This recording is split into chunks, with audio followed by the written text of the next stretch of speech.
안녕하십니까. 사회복지사 1급 시험을 준비하는 수험생 여러분 반갑습니다. 나눔 CPS에서 사회복지사 1급 강의를 담당하고 있는 김영준 교수입니다. 여러분들과 함께 이 2015년 대비, 즉 13회가 되겠죠. 13회 사회복지사 1급 시험을 준비하는 데 있어서 도움이 될 수 있는 오리엔테이션을 시작하고자 합니다. 여러분들 교재 앞부분에 보면 오리엔테이션에 해당되는 자료가 있습니다. 매 교시별로 앞부분에 있는데요. 제가 써놓은 머릿말을 한번 읽어주시고, 이 머릿말은 오리엔테이션에 대한 자료는 되지 않습니다. 그 다음에 해당되는 사회복지사 1급 시험의 안내에서부터 학습 방향까지 이러한 것들을 좀 여러분들과 이야기하면서 오리엔테이션으로 가름하고자 합니다. 여러분들은 사회복지사 1급 시험이 어떠한 형태로 되어 있고, 또한 어떻게 출제가 되고, 또 어떻게 시험을 보는지, 실제 이제 현장에 가면은 시간은 어떻게 되는지, 문항수는 어떻게 되는지, 이러한 가장 기본적인 것들을 먼저 알 필요가 있습니다.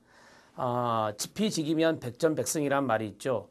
알아야 됩니다. 알아야 그것을 대비할 수 있고 그것을 해낼 수 있다라고 하는 의미로 생각하시면 되겠습니다. 사회복지사 1급 시험은 국가자격시험입니다. 시도지사가 실시하는 시험이 아니라 보건복지부 장관이 실시하는 국가자격시험이다. 이렇게 생각하시면 됩니다. 그리고 그 시험 관리 운영을 한국산업인력공단에서 하고 있고, 여러분들의 많은 정보는 산업인력공단에서 받으시면 됩니다. 산업인력공단의 홈페이지에 들어가셔서 여러분들이 그 사회복지사 1급을 치시고 여러분들이 여러 가지 정보를 받으실 수 있습니다. 큐넷에 들어가면 된다는 것입니다. 자, 그러면 하나씩 해보죠. 시험 과목이 있습니다. 시험 과목은 3과목입니다. 3과목이고 영역은 8영역이다. 이렇게 말합니다. 그리고 각 영역마다 25문항씩 출제가 됩니다. 2012회 문제부터서 25문제였거든요. 그러니까 2014년도 상반기 때 봤던 12회까지가 바로 25문항이고요. 그 전까지가 바로 30문항이었습니다. 그래서 문항수가 많이 줄었다고 볼 수 있는데요. 240문항에서 200문항으로 줄었던 것입니다. 자, 2015년에 예정인 13회 문제도 각 영역마다 25문제씩 출제가 되어서, 문항씩 출제가 되어서 모두 200문항이 됩니다. 합격의 기준은 60%입니다. 그래서 우리가 간단하게 산술적으로 계산하면 200문항의 60%면 620이 120문항이 됩니다. 그래서 120문항을 맞추면, 이상을 맞추면 합격이다. 이렇게 정리할 수 있죠. 그런데 이런 것도 있습니다. 40%를 넘겨야 됩니다. 즉 1교시, 2교시, 3교시, 제가 3과목이라고 그랬잖아요. 1교시가 한 과목, 2교시가 한 과목, 3교시가 한 과목에서 3과목 8영역입니다. 그래서 각 교시별로 40%는 넘겨야 됩니다. 40%를 넘기지 않으면 바로 과락이라 해서 아무리 120개 이상을 맞았어도 탈락하게 됩니다. 이러한 것들을 좀 주의해서 여러분들이 알아두시면 좋겠습니다. 각 문항당 1분이 주어집니다. 그렇다면 1교시는 2영역이고 3교시는 3영역이고 2교시도 3영역, 3교시도 3영역이 됩니다. 그렇다면 25문항, 25문항, 1교시가 그래서 50문항이 되죠. 50문항, 50분이 됩니다. 그 다음에 2교시와 3교시는 3영역이라 했잖아요. 따라서 75문항을 보게 됩니다. 75문항에 1분씩이니 75분씩 주어지겠죠. 물론 장애인분은 1.5배를 더 줍니다. 장애로 이제 신청을 하시면, 장애인이다라고 해서 장애 신청을 하시면 1.5배의 시간이 추가가 되어서 일반 수험자보다 시간을 더 많이 쓰실 수 있습니다. 자, 이 점을 참고하시고요. 여러분들 그 교재 앞부분에 보시면 이러한 내용들이 쭉 서술되어 있습니다. 그러한 부분들을 참고해 주시기 바랍니다. 자, 제가 이제 시험에 대해서 판서를 통해서 쭉 정리를 할 때 이 부분을 다시 거론할 거예요. 미리 워밍업을 해드리고 있고요.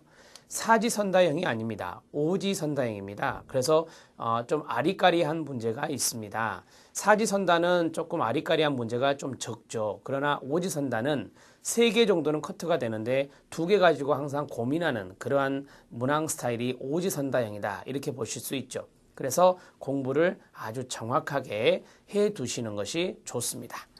자, 응시 자격은 여러분들 교재 한번 보시고요. 전문대학을 나왔다. 사회복지학과의 전문대학을 나왔다. 그러면은 1년 이상의 실무 경력이 있어야 됩니다. 그래서 실무 경력이 인정되는 기관이 있어요. 그 인정되는 기관도 여러분 교재에 쭉 있기 때문에 그 인정되는 기관을 쭉 살펴주시기 바랍니다. 인정되지 않은 기관에서 1년 이상 근무를 했다. 그런데 사회복사 1급 공부를 시작했다. 그래서 낭패를 보신 분들이 많아요. 왜냐하면 인정이 안 되면 자격이 안 되거든요. 그래서 이런 것들을 꼼꼼히 살피셔야 될 것 같습니다. 4년제 대학 사회복지학과를 나왔다면 상관이 없습니다. 그런데 4년제 대학에 타학과를 나올 수 있죠, 여러분. 타학과를 나왔다. 예를 들어서 경영학과를 나왔다. 4년제 대학에 경영학과를 나왔습니다. 그러면은 응시 자격이 주어지지 않습니다. 다만 학점은행제로 해서 2급을 취득하고 있는 상태라면, 갖고 있는 상태라면 응시가 가능합니다. 타학과라 하더라도 사회복사 2급을 가지고 계신다면 그것은 가능하다는 것을 말씀드립니다. 대학원에 대한 것도 마찬가지로 적용이 됩니다. 대학원을 사회복지 전문대학원이나 사회복지학과를 나왔다 그러면 응시 자격이 주어집니다. 그 점을 여러분들이 알고 계시면 되겠습니다. 이제 사회복지사 1급 시험에 대해서 쭉 전반적인 것을 좀 말씀드렸는데 여러분들이 이제 어떻게 하면 이거 합격할 수 있느냐라고 하는 것들이 많이 궁금하실 거예요. 그러한 것들에 대해서 좀 말씀을 드리도록 하겠습니다. 자, 사회복지사 1급 시험.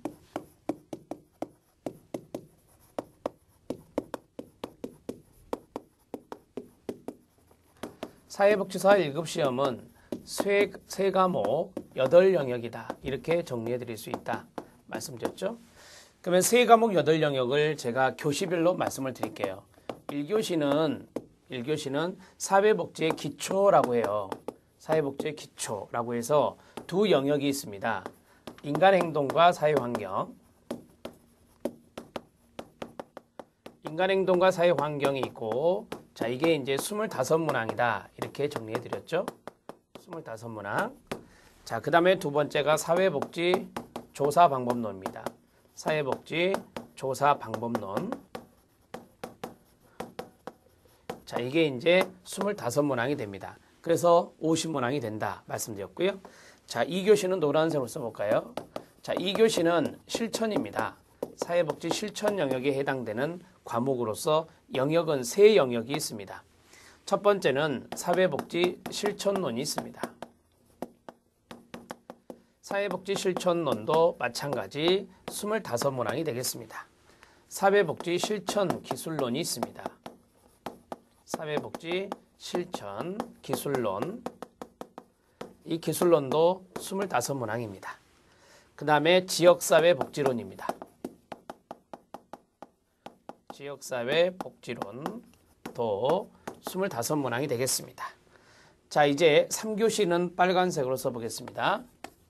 3교시는 정책과 제도입니다. 정책과 제도에 해당되는 부분입니다. 자, 3교시도 세 영역으로 되어 있는데요. 첫 번째가 사회복지 정책론입니다. 사회복지 정책론 25문항이 되고요. 자, 그 다음에 사회복지 행정론입니다. 사회복지 행정론 25문항입니다. 자, 그 다음에 사회복지 법제론이 됩니다. 사회복지 법제론. 사회복지 법제론도 25문항이 됩니다. 자, 그렇게 해서 합계가 바로 200문항이다. 이렇게 정리할 수 있습니다. 모두 합해서 200문항의 이 시험을 여러분들은 치르시게 되는데요. 시험을 치를 때 1교시, 2교시를 본 다음에 점심시간이 있습니다. 그리고 3교시를 치르고 나오시게 됩니다. 일반 수험자를 대상으로 말씀드렸습니다. 이제 금방은. 자, 1교시, 2교시, 3교시에서 제가 말씀을 드렸죠. 60% 이상이면 합격이다 라고 했거든요. 그럼 200문항에서 60% 이상이면 합격이다. 이렇게 말씀드렸습니다. 60% 이상을 개수로 한다면 6, 22. 그래서 120 정답수가 120개